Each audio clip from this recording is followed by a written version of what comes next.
Bonjour à tous. Donc, bienvenue à ce webinaire Décarboner sa production de chaleur en industrie agroalimentaire. Donc, ce webinaire est le troisième, le dernier d'une série de 3 webinaires. Et aujourd'hui, nous allons parler donc du recours aux énergies renouvelables. Ce webinaire donc, est co-organisé par le RMT Actia Ecofid, qui est un réseau composé de centres techniques, d'établissements d'enseignement et de centres de recherche autour de l'efficience eau et énergie dans l'industrie agroalimentaire. Et il est également organisé en partenariat avec le projet européen AENEAM, dont le CRIT est partenaire, et qui est financé sur des fonds LIFE, et qui traite de l'efficacité énergétique dans l'industrie agroalimentaire, avec notamment un volet sur des audits, mais aussi toute l'amélioration des compétences et des connaissances dans l'industrie agroalimentaire. Très rapidement, je vais faire un tout petit retour sur les 2 précédents webinaires. Donc, le premier a notamment porté sur un état des lieux de la production de chaleur dans l'industrie agroalimentaire. Donc, ce que l'on a pu constater, ce qu'on a pu relever, c'est qu'on a des réseaux vapeur qui sont malheureusement souvent très déperditifs, avec des pertes qui peuvent représenter jusqu'à presque 50%, voire parfois dépasser les 50% sur des réseaux vapeur. On a parlé un petit peu de la méthodologie d'action aussi à respecter. D'abord, travailler sur l'efficacité, remettre en question ses besoins. Est-ce que j'ai réellement besoin d'avoir tel niveau de température, à quel moment, etc. Ensuite, on a abordé également des éléments sur l'efficacité. Et aujourd'hui, dans le cadre de ce dernier volet, on va parler des énergies renouvelables et de récupération. Alors, avant d'aller plus loin sur le programme, je voulais dire qu'en aucun cas, ces webinaires ne sont exhaustifs sur tout ce qu'il faut faire pour décarboner sa production de chaleur. Notre volonté, c'était plutôt déjà dans un premier temps de faire prendre conscience de certaines réalités du terrain, notamment en termes de rendement, de pertes que l'on peut observer sur des réseaux vapeur. Ensuite, de donner quand même quelques clés d'action, que ce soit sur la sobriété, l'efficacité, de ce qu'il est possible de faire pour réduire ses consommations et décarboner aussi sa production de chaleur. Et enfin, c'était aussi ouvrir des perspectives vers des solutions un peu innovantes. Et c'est ce que l'on vous propose aussi aujourd'hui à travers ce programme. Donc, on n'est pas allé sur du solaire plan, mais on va plutôt parler de solaire thermique à concentration. Des solutions qui sont, je pense qu'on peut dire, encore confidentielles en France, en tout cas en métropole, à l'échelle industrielle. Et donc, l'idée, voilà, c'est un petit peu d'ouvrir cet horizon-là. Donc, dans un premier temps, donc, on accueillera Ludovic Ferrand du CRIGEN qui nous parlera du retour d'expérience d'Heineken sur une centrale solaire à concentration. Ensuite, ce sera Yannick Bucher d'EDF R&D qui interviendra donc sur les packs haute température et leur potentiel d'application en industrie agroalimentaire. Et enfin, on terminera par une présentation de Pierre Willy de Solis Énergie sur une autre solution de solaire à concentration, qui est les miroirs de Fresnel, et qui nous dira également quelques mots sur l'enjeu et les solutions de stockage en termes en lien avec le solaire thermique, parce qu'on verra que c'est intimement lié. Et donc voilà, je vais arrêter de partager mon écran et je vais tout de suite laisser la main à Ludovic Ferrand. Ok, merci beaucoup Yvan et merci pour l'invitation à ce webinaire pour qu'on vienne témoigner sur notre installation qui est toute récente en solaire thermique pour l'industrie. Donc bonjour à tous, Ludovic Ferrand, je vais donc vous partager ce retour d'expérience terrain d'une installation qui est rentrée en service il y a peu de temps. Et donc juste pour dire un mot, donc je travaille dans le groupe Engie. Et je m'occupe du lab industrie au lab Crigène. Je vais expliquer ce qu'est le lab Crigène. Et là, je vous parle aujourd'hui de solaire thermique parce que ça fait partie de nos thématiques actuelles. Là, juste pour décrire les 3 grandes thématiques actuelles sur lesquelles il y a beaucoup d'actualité en ce moment dans le groupe Engie. Peut-être vous avez entendu parler de la chaudière choc, hein, la première chaudière sans cheminée. Donc, on capte 100% des émissions de CO2 d'une chaudière gaz. Le solaire thermique, je vais en parler. Et puis, bien évidemment, un thème peut-être qu'on va discuter tout à l'heure dans l'autre présentation sur les packs à haute température pour faire de la vapeur. Voilà, ça, c'est les grands thèmes de décarbonation. Comment se débarrasser des énergies fossiles. Et Yvan l'a bien dit, on n'a pas une seule solution qui va tout résoudre. Ça va être un panachage d'options après la sobriété et l'efficacité. Et c'est ce dont on va parler aujourd'hui. Un mot sur le Lab Crigène. Donc, dans le groupe Engie, je ne sais pas si vous connaissez le Lab Crigène, c'est le centre d'expertise et d'innovation du groupe Engie. Et donc, on est beaucoup en prise avec l'industrie. Je m'occupe du Lab Industrie dans cette entité. Donc, voilà, on est 190 au total. Le Lab Crigène, c'est beaucoup d'expertise, de la recherche appliquée pour amener ces innovations, et le solaire thermique en fait partie, vraiment dans les mains des développeurs de projets pour que ça devienne une réalité. Et on dispose de moyens d'essai. On a environ 5000 m² d'aires d'essai pour faire de la sécurisation des technologies à échelle semi-industrielle. Donc voilà, dérisquer les technos avant de les déployer sur site. Et donc le Crigène, c'est voilà, beaucoup orienté sur les molécules bas carbone. Donc qu'est-ce qu'on appelle les molécules bas carbone? Ça va être le biométhane, bien sûr, l'hydrogène, bien sûr, mais pas que. Le CO2 et ses combinaisons avec l'hydrogène, voilà, c'est des thèmes émergents. Et donc, bien sûr, se focaliser sur les usages de l'énergie dans les deux grands usages que sont l'industrie et les bâtiments. Voilà, ça fait partie de nos thématiques. On va rentrer tout de suite dans le vif du sujet. Alors, vous connaissez peut-être l'acronyme SHIP. Donc, SHIP, c'est Solar Heat for Industrial Process. Donc, c'est un peu le nom communément adopté par la communauté internationale. Le solaire thermique pour les procédés industriels. Donc, on pense que ça peut vous intéresser, notamment dans le grand sud-est de la France. C'est une technologie qui mériterait d'être plus mise en valeur pour essayer d'aller qualifier des opportunités pour utiliser l'énergie solaire pour les besoins de chaleur des sites industriels. Alors voilà, ça c'est un peu la typologie d'un projet de solaire thermique, les 6 grands piliers. Là, on va se focaliser ce matin sur ces 2 piliers-là, vous faire un retour d'expérience sur la performance des technologies et l'opération et maintenance, puisque on a la chance d'avoir mis en service ce champ solaire. Je vais donc voilà, en parler avec ce qu'on peut partager aujourd'hui sur notre retour d'expérience. J'évoque pas les autres aspects qui sont très importants dans le fait d'avoir un projet solaire thermique qui soit pertinent. Mais d'abord, pourquoi le solaire thermique? Première grande raison, le solaire thermique, c'est totalement disponible à échelle commerciale pour des besoins thermiques dans l'industrie qui vont concerner notamment l'agroalimentaire, puisqu'on est le plus souvent sur des besoins thermiques inférieurs à 200-300 degrés. C'est la cible du solaire thermique. Donc la technologie existe, elle est disponible commercialement avec un nombre d'acteurs important, et notamment en Europe, qui permet d'avoir accès à la solution facilement. Deuxième pourquoi, parce que c'est plus efficace que le PV quand on a des besoins thermiques. Je ne sais pas si vous aviez ces ordres de grandeur en tête, mais voilà, ça c'est un exemple sur l'ensoleillement qu'on va avoir dans la grande région sud-est, admettons 1700 kWh par mètre carré par an, c'est de ça dont on parle, avec 1 hectare. En PV, pour faire l'électricité, on va générer environ 2,5 gigawattheures par an. En solaire thermique, c'est beaucoup plus efficace. Donc, pour la même surface au sol, on va faire quasiment, plus du triple.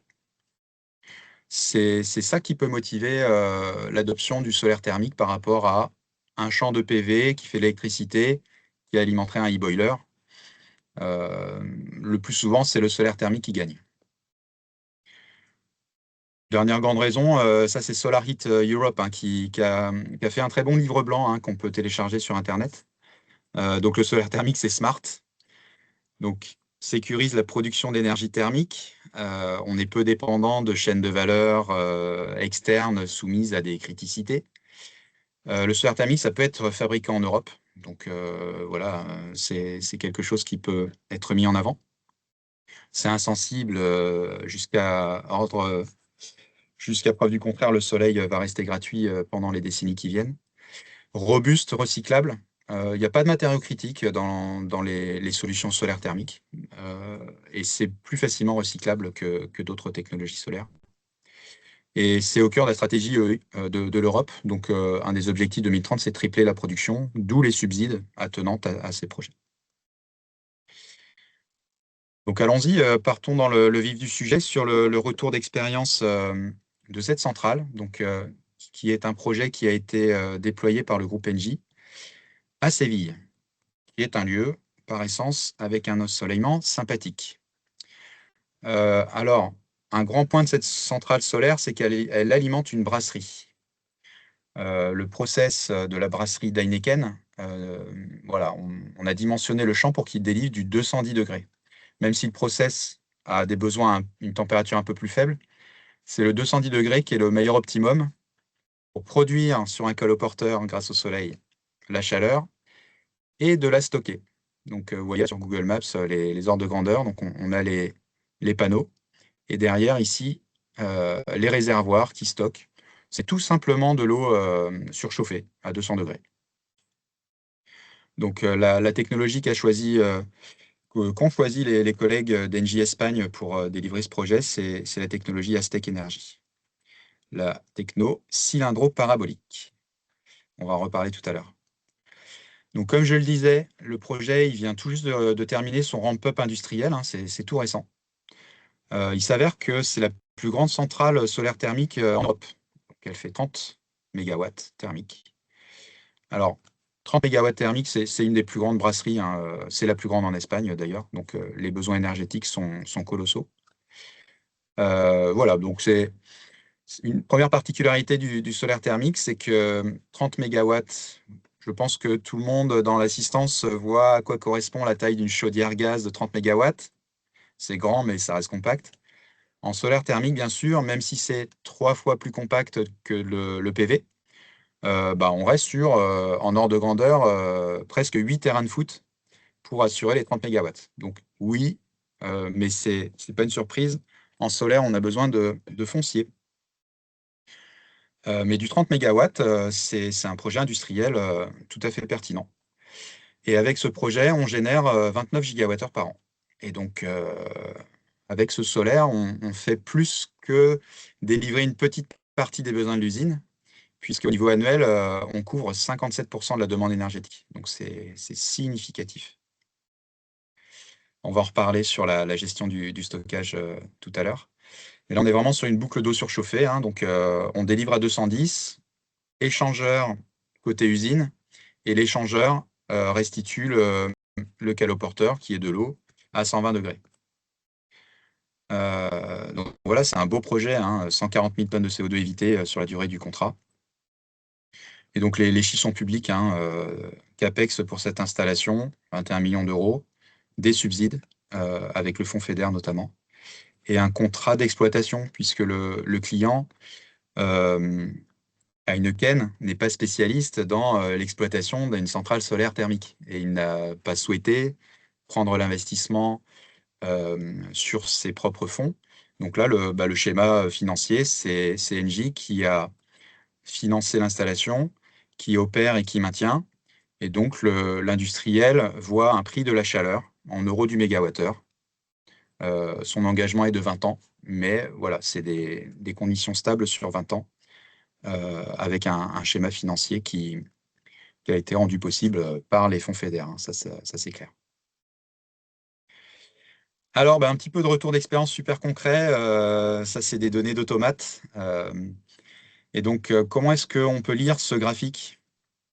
Tout simplement. Alors ça, c'est une journée splendide, hein, pas un nuage. Alors soit, voilà, c'est à Séville, c'est une journée représentative. Bien sûr, quand il y a des nuages, le flux solaire mesuré, on voit des petits creux. Donc voilà, ça, c'est le flux solaire.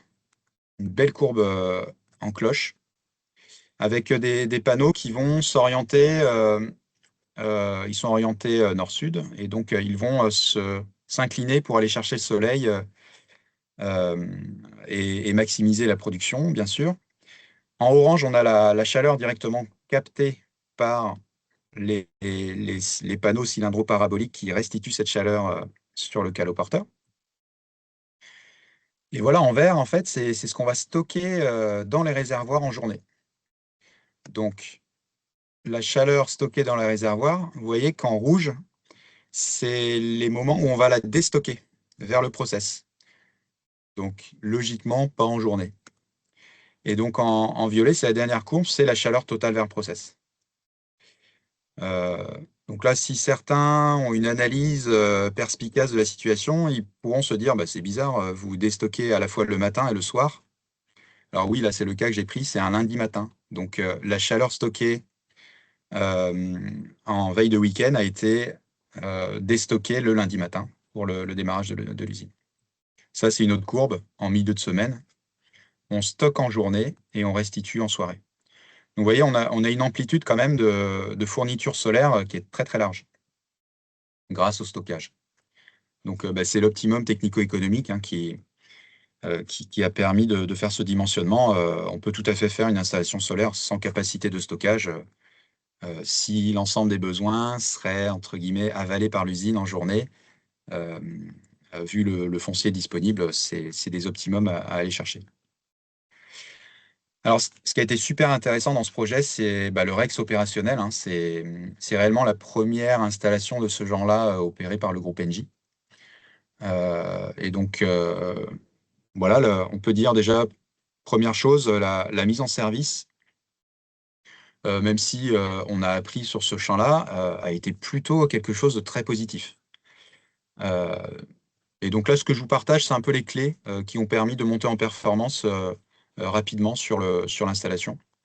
Donc, bah, une des clés, c'est que bah, on a affaire à une installation assez spéciale, hein. On a des boucles de caloporteurs. Donc, sur ce champ solaire, hein, sur les 4 hectares de miroirs, on a 17 boucles de caloporteurs qui sont séparées. Pour des raisons géométriques, on a 2 champs séparés. Et donc, on a 30 lignes au total. Et tout simplement, c'est ce qui passe à l'intérieur des collecteurs. Là, c'est de l'eau déminéralisée qui est voilà, surchauffée à 210. Et ces collecteurs-là, en fait, il y a une double enveloppe avec, là, on tire au vide pour éviter d'avoir des pertes thermiques. Donc voilà, c'est la technologie qui permet d'avoir la bonne efficacité. Par contre, un des points clés, c'est qu'il faut être ultra rigoureux et très précis dans le calibrage inclinomètre pour avoir un bon tracking. Et donc, comme ça se joue je dirais pas au millimètre, mais voilà, c'est très fin.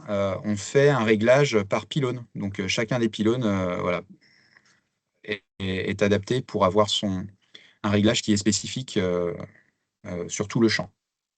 Donc ça, c'est la phase qui prend un peu de temps au départ et donc qui est critique pour la performance. Parce que sinon, on défocalise et on n'est pas bon en termes de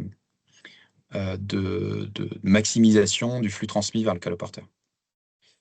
Après, des choses vraiment très pratico-pratiques hein, sur l'opération d'un champ comme ça n'a évidemment rien à voir avec une chaudière ou un autre moyen de production. Euh, donc voilà, on opère le site avec un site manager, 2 techniciens. Donc voilà, c'est trois équivalents temps plein. Le premier poste de coût en maintenance, c'est vraiment le nettoyage des panneaux.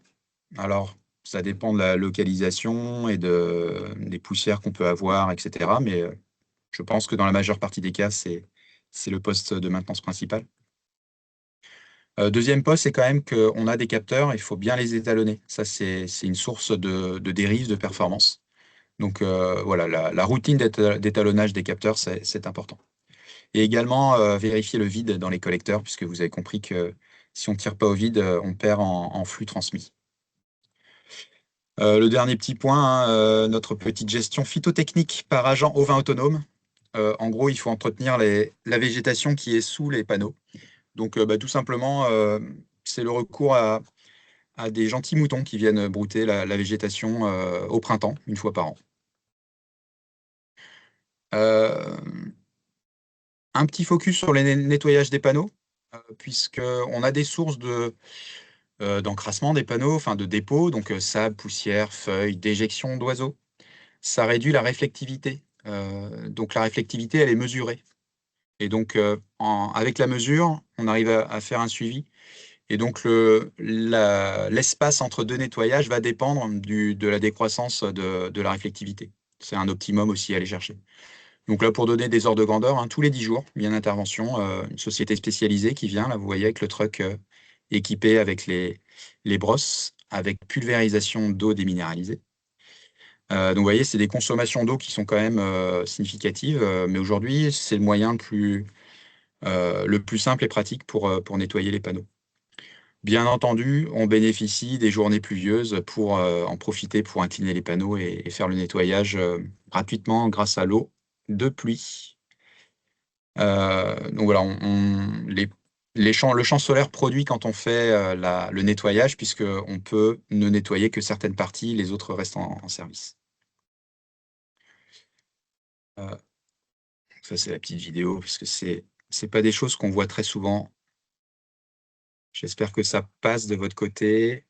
Donc, on voit un peu la brosse avec le pilote de l'engin qui vient à la fois nettoyer correctement la parabole, mais également, alors on le distingue un tout petit peu, on a une buse qui vient asperger le collecteur également.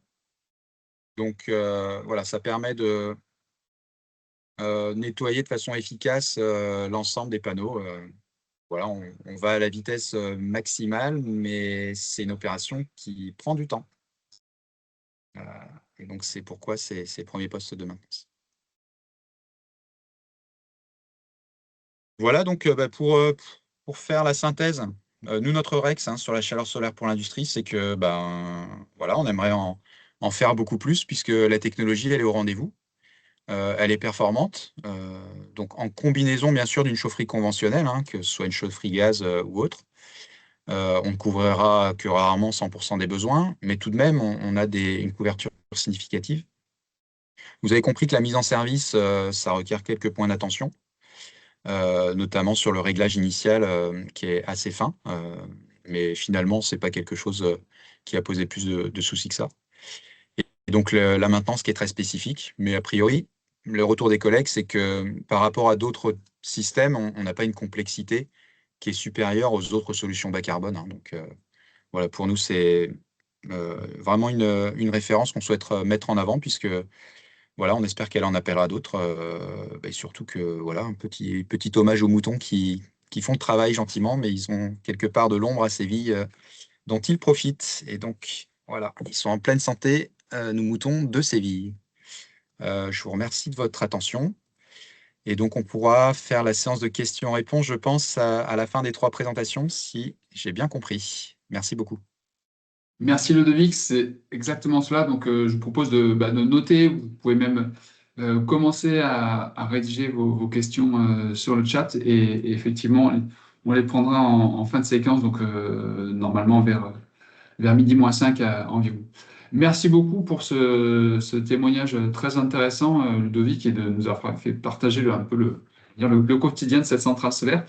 Et donc maintenant, on va parler d'une autre solution effectivement de décarbonation avec une intervention de Yannick Becher, donc de DF R&D, qui va nous parler de l'application donc des pompes à chaleur haute température et comment ça fonctionne et quel est le potentiel en industrie agroalimentaire. Yannick, je vous laisse partager votre écran.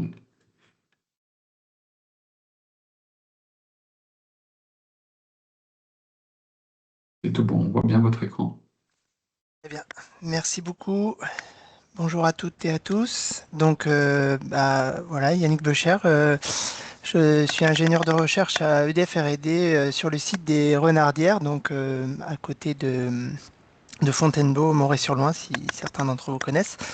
Et je travaille notamment dans un laboratoire qui s'intéresse aux pompes à chaleur industrielles, les pompes à chaleur haute température et de grande puissance pour aider nos clients industriels à décarboner leurs procédés.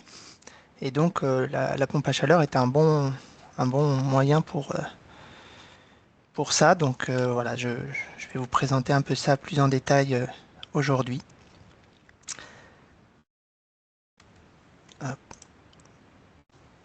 Voilà, donc j'aime bien commencer par un peu de contexte industriel. Donc, l'industrie, ça emploie environ 3 millions de personnes en France. C'est un grand consommateur d'énergie finale. C'est à peu près 20% de la consommation d'énergie en France, le secteur industriel. On voit sur le premier graphique sur cette énergie d'environ 400 TWh par an il y en a une bonne moitié qui est utilisée pour faire de la chaleur dans les procédés, puisque la plupart des procédés industriels en fait ont besoin de chaleur pour fonctionner. Et donc, plus de la moitié de cette énergie est consommée sous forme de chaleur, et la majorité de cette chaleur est produite par des énergies fossiles, donc principalement du gaz et aussi un peu de fuel. Et donc, l'industrie, c'est un gros émetteur de gaz à effet de serre, à cause notamment de ça. Ça représente à peu près 20% des émissions de CO2 en France. Et dans ces émissions, 77% environ, ça vient de la combustion de ces énergies fossiles. Donc l'enjeu, c'est vraiment d'essayer de décarboner l'industrie pour limiter à la fois les consommations d'énergie fossile et à la fois les émissions de CO2 et donc les effets du réchauffement climatique. Si on fait un zoom un peu plus précis sur l'industrie agroalimentaire, on voit que ça représente environ 13% des consommations d'énergie en France. Dans le secteur de l'industrie, 13%, c'est l'industrie agroalimentaire. Ça représente à peu près 60 TWh d'énergie par an.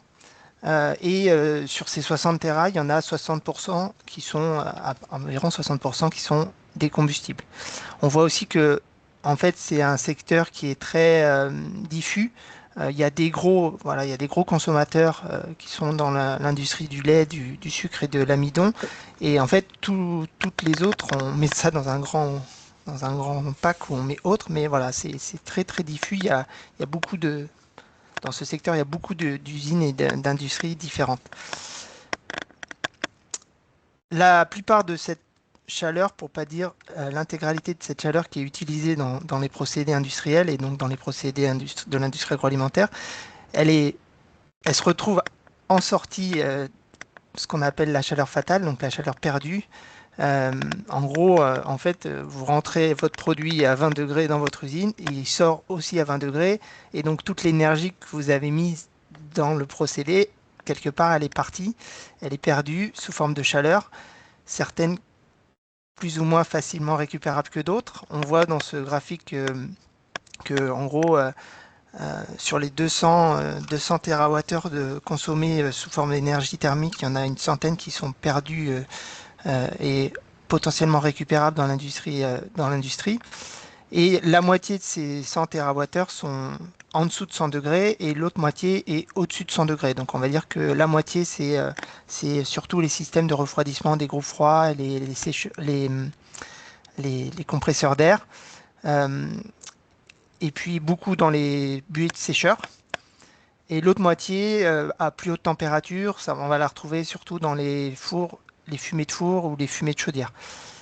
Mais on voit qu'il y a quand même beaucoup d'énergie qui est perdue à relativement basse température, et cette énergie à basse température, généralement, on ne peut pas la réutiliser directement dans le procédé ou même dans l'usine parce qu'elle est trop basse en température, et donc même s'il y a beaucoup d'énergie présente, elle est peu valorisable en l'état. On ne peut pas juste mettre un échangeur pour faire un peu d'eau chaude par-ci par-là, les besoins sont relativement faibles.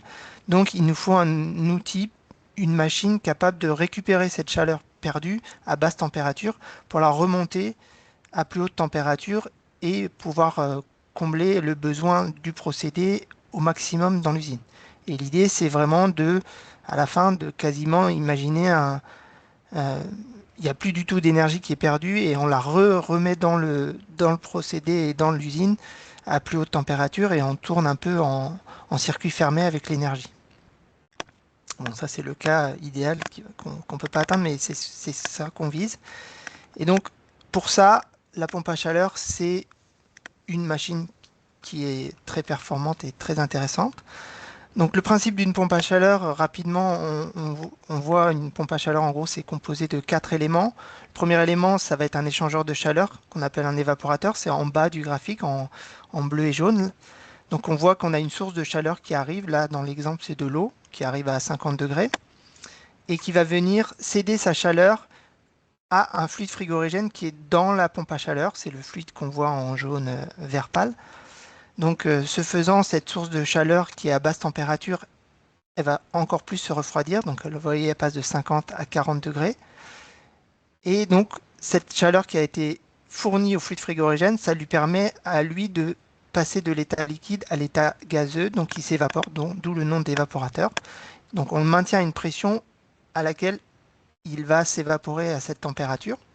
Donc, on se retrouve avec un gaz, un fluide frigorigène à l'état gazeux, basse pression, basse température, qu'on va venir faire passer dans le deuxième élément qui constitue la pompe à chaleur, qui est un compresseur, qui, comme son nom l'indique, va comprimer le gaz et donc il va sortir à plus haute pression et à plus haute température.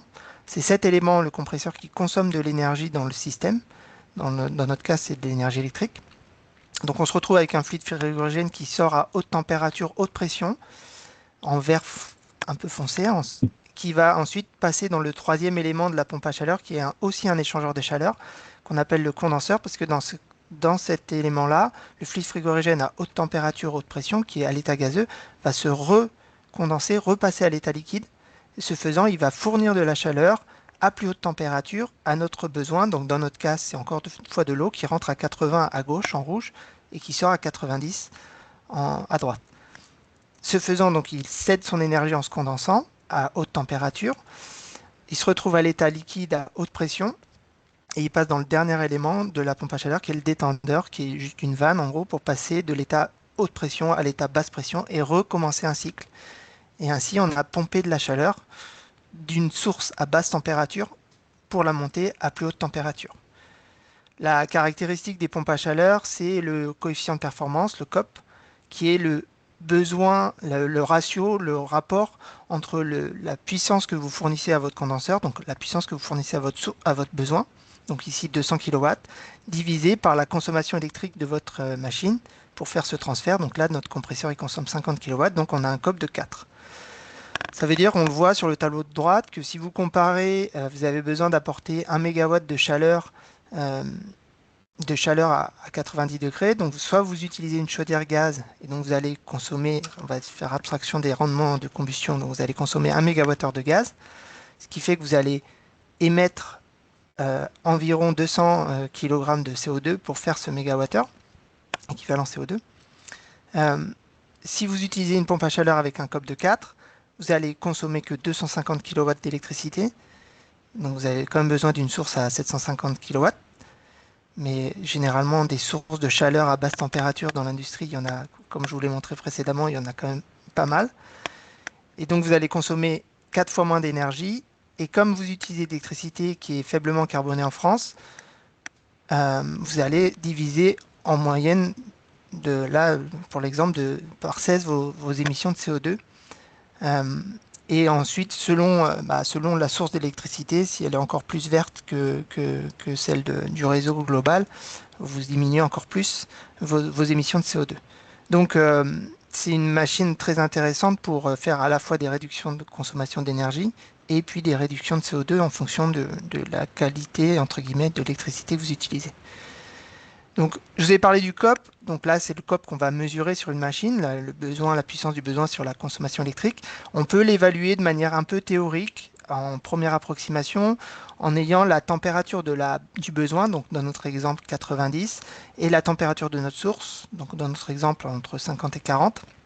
On peut calculer un COP théorique, c'est le COP théorique de Carnot, qui va être le ratio de cette température de besoin, qu'il faut convertir en Kelvin, divisé par l'écart de température entre la source et le besoin. Et on voit tout de suite avec ça que plus l'écart est important entre votre source et votre besoin en température, et moins le COP sera bon. Donc, ce qu'il faut essayer de faire pour avoir des COP intéressants et donc des machines intéressantes, c'est soit trouver une source de chaleur à plus haute température possible, soit diminuer, ou en tout cas se rapprocher le plus possible du besoin réel en température qu'on va avoir pour pas forcer la machine à faire un grand écart de température entre la source et le besoin. Sachant que nous, quand on parle de pompe à chaleur haute température, on parle de pompes à chaleur qui montent au-delà de 100 degrés, qui sont capables même de produire de la vapeur. Donc des machines qui qui sont capables de faire ça, ça existe. Mais voilà, le COP va être dépendant de l'écart entre votre ressource et votre besoin. Donc, j'insiste un peu sur ça parce que voilà, c'est une machine très intéressante, très performante, mais il y a quand même des freins qui font que son implémentation dans l'industrie est un peu des fois compliquée. Donc il faut un peu, voilà, faut être conscient de ça. Il y a déjà un investissement, c'est des machines qui coûtent relativement cher. Il faut aussi penser à ce que, comme c'est des machines qui utilisent de l'électricité, il faut faire attention à avoir l'électricité disponible. C'est pas le cas de toutes les usines. Il y a des usines qui sont un peu isolées et donc autant du gaz, ils peuvent en avoir ou même faire des réserves, voilà, avoir des réserves. Ils n'ont pas forcément le câble électrique qui amène toute l'énergie électrique dont on aurait besoin. Donc ça peut représenter aussi un coût à l'investissement. Il faut au plus possible avoir une concomitance entre le besoin et la source. C'est mieux d'avoir la source de chaleur en même temps que le besoin. Généralement, c'est le cas parce que dans les procédés industriels, en fait, on se sert des pertes du procédé comme source pour alimenter lui-même le procédé. Donc, c'est souvent en même temps, mais ça peut arriver que ça ne soit pas le cas.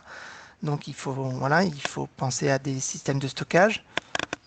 Il y a aussi des notions de distance. Des fois, la source est très loin par rapport aux besoins, donc il faut, voilà, ça se gère, mais il faut penser, voilà, il faudra rajouter des tuyaux, il faudra, voilà, peut-être mettre aussi du stockage.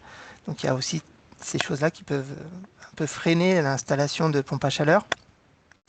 Et pour les packs très haute température, enfin haute température et très haute température, donc comme je vous disais, qui sont actuellement capables de faire de la vapeur, voilà, il y a assez peu de fabricants, c'est quelque chose qui est en train de se développer, mais il y a assez peu de fabricants et il y a assez peu de démonstrateurs industriels à l'heure actuelle.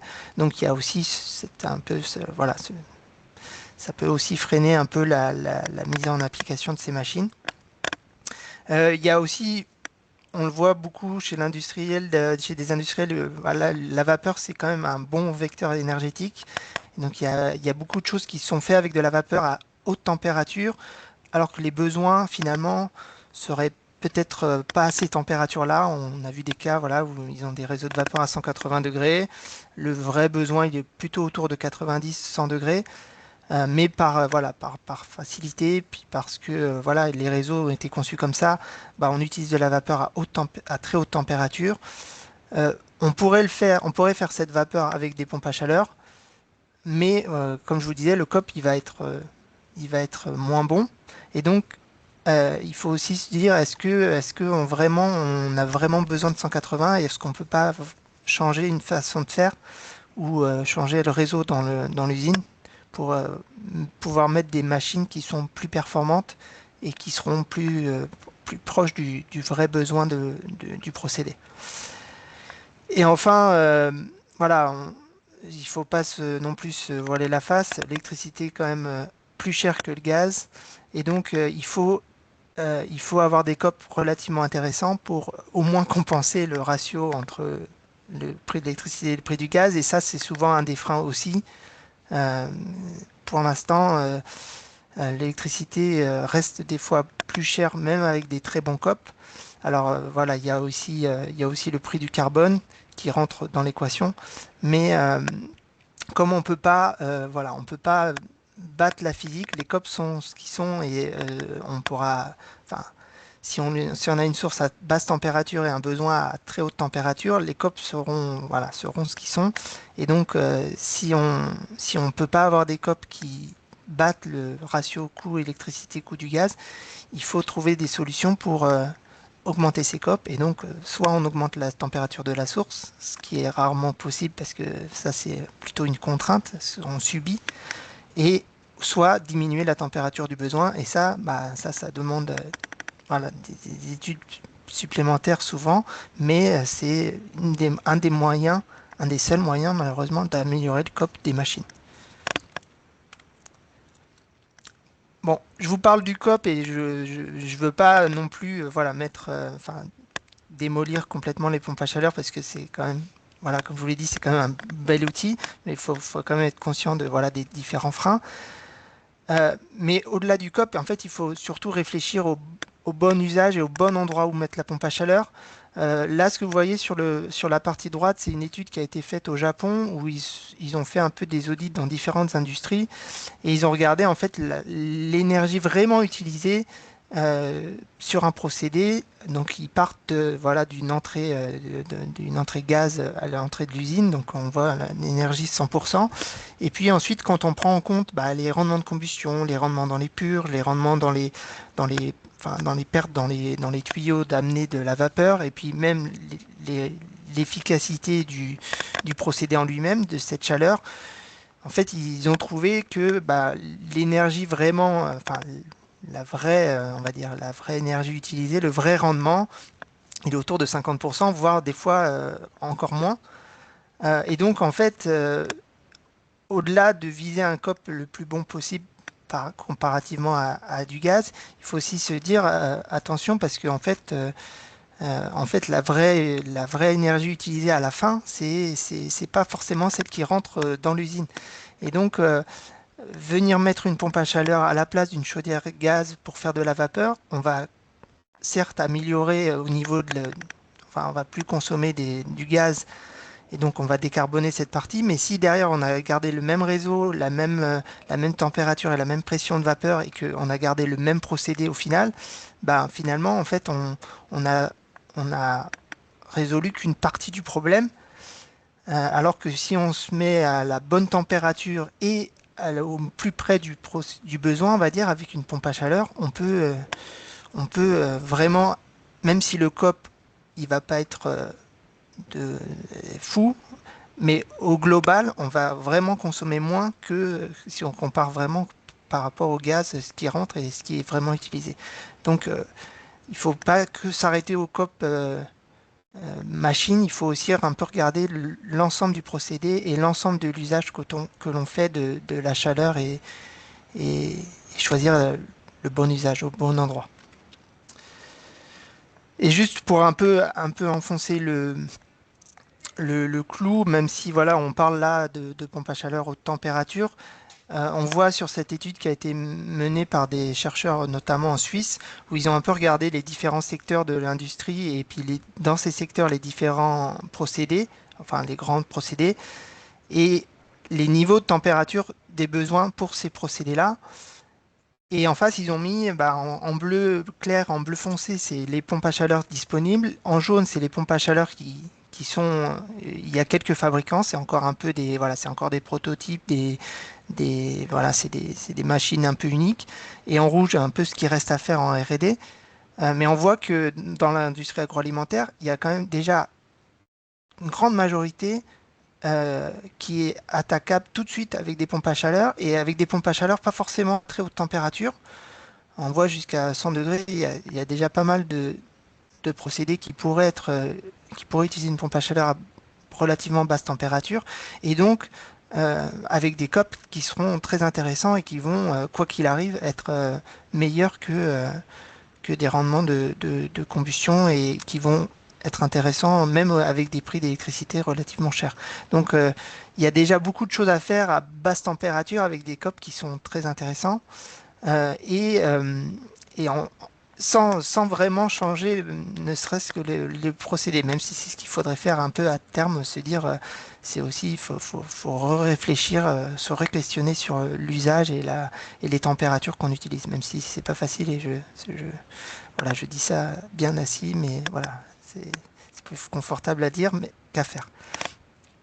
Là, on voit aussi sur le graphe de droite que, alors ça, c'est un industriel agroalimentaire qui a fait une présentation dans un webinaire, voilà, et on voit que, enfin, la plupart de leurs besoins, de leur opération, elles sont en dessous de 150 degrés, et donc il y a déjà beaucoup de choses à faire à basse température, relativement basse température. Pour parler un peu de ce que nous, on fait un peu plus précisément à EDF, à la R&D, on a développé, ces 10 dernières années, on a développé une pompe à chaleur un peu innovante, qu'on a appelée Transpac, C'est une pompe à chaleur qui fonctionne sur un cycle transcritique. Alors c'est à peu près le même cycle que je vous ai montré tout à l'heure, sauf que en fait on va pousser le fluide à des pressions et à des températures plus importantes que dans des cycles classiques. Et donc le fluide va passer dans l'état supercritique, qui est un état au-delà du gaz et du liquide. C'est le troisième, on va dire le troisième état de la matière. Donc en fait, on peut se le représenter comme un gaz avec des propriétés de liquide, et donc ça permet d'avoir des très bons coefficients d'échange notamment. Et donc c'est très très bien pour tout ce qui est sécheur industriel. Et dans l'industrie agroalimentaire, il y en a quand même beaucoup des sécheurs. Et l'idée, c'est d'avoir une pompe à chaleur qui va venir récupérer l'énergie à basse température sur les buées des sécheurs et qui va remonter cette énergie à la température enfin, à très haute température pour venir préchauffer l'air qui vient en entrée des sécheurs. Si on fait ça avec une pompe à chaleur classique, on a des COP relativement faibles. Si on fait ça avec notre machine qu'on a développée, ben, on a des COP qui sont multipliés par 2 par rapport à ce qu'une machine ferait. Donc on va dire qu'une machine classique, elle aurait un COP de 2, donc ce ne serait pas très intéressant au prix des énergies. Avec une Transpac, on aura un COP de 4, et donc là, ça commence à devenir intéressant, et on commence à vraiment pouvoir l'installer un peu partout dans les sécheurs. Donc ça a fait le travail, enfin, ça a été le travail il y a eu une thèse, il y a eu un brevet qui a été déposé, et puis on a installé un démonstrateur industriel chez un papetier. Donc ça, c'est Dalkia Froid Solutions qui assemble la solution, et c'est Dalkia qui s'occupe de l'intégration et de l'exploitation de la machine.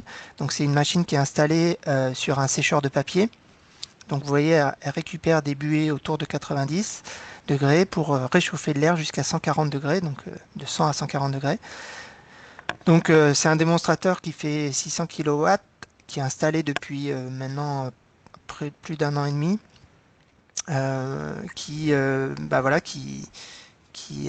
les performances sont celles qu'on avait, les performances qu'on avait calculées sont atteintes. Donc le client est très satisfait. Et Dalkia, voilà, maintenant commercialise cette PAC, et il y a beaucoup d'études en cours de leur côté pour en installer dans des sécheurs. Alors, dans les industries papetières, mais aussi, comme je vous disais, dans l'industrie agroalimentaire, des sécheurs, on en a quand même beaucoup. Donc voilà, c'est une machine qui peut être, qui est très intéressante dans cet objectif-là. C'est vraiment fait pour le séchage en air chaud. Voilà, pour conclure rapidement, donc voilà, les pompes à chaleur, c'est une très bonne technologie. Ça permet de faire des réductions d'énergie et de CO2. Donc c'est un rôle très important pour la décarbonation de l'industrie. Mais voilà, il faut quand même garder en tête qu'il y a déjà beaucoup de choses à faire en dessous de 100 degrés. Donc on n'est pas obligé tout de suite d'aller attaquer les pompes à chaleur à très haute température. Il y a déjà des choses à faire avant. Et il faut en profiter pour, si on peut, même si c'est pas facile, mais questionner ses usages, questionner ses façons de faire, notamment sur des températures, puisqu'il y a beaucoup d'endroits où on a de la vapeur à très haute température, mais le besoin réel, il n'est pas à ces températures. Et donc, mieux vaut installer une pompe à chaleur à la plus basse température possible pour avoir un bon COP, plutôt que d'essayer de faire aux pompes à chaleur des choses qu'elles peuvent faire, mais que voilà, ça ne sera pas les meilleures dans ces cas-là. Voilà, je vous remercie de votre attention. J'espère que je suis dans les temps.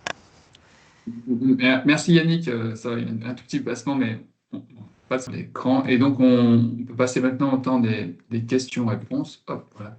Donc, si vous avez des questions, n'hésitez pas, vous pouvez lever la main, on peut activer vos micros.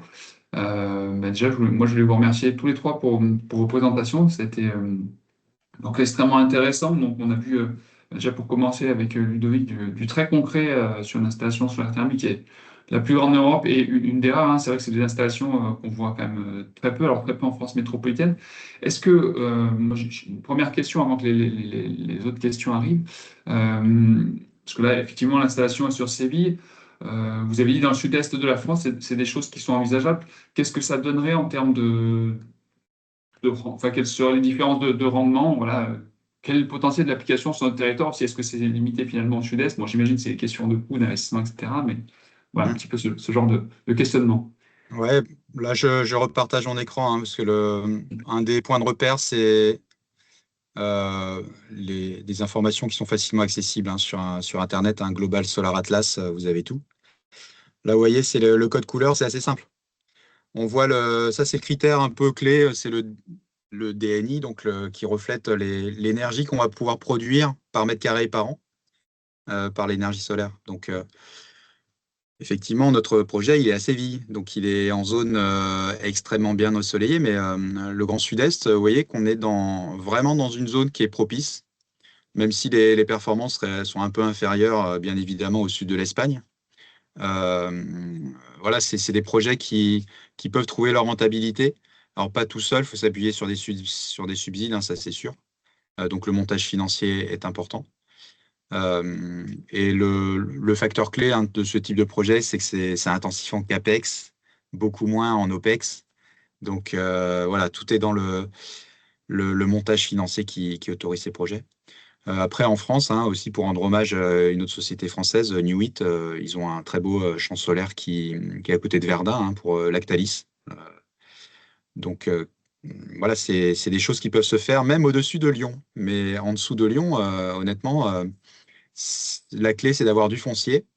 Et si on a des besoins thermiques, disons en dessous de 200, 250 degrés, le solaire thermique est bien plus attractif pour utiliser ce foncier que du PV.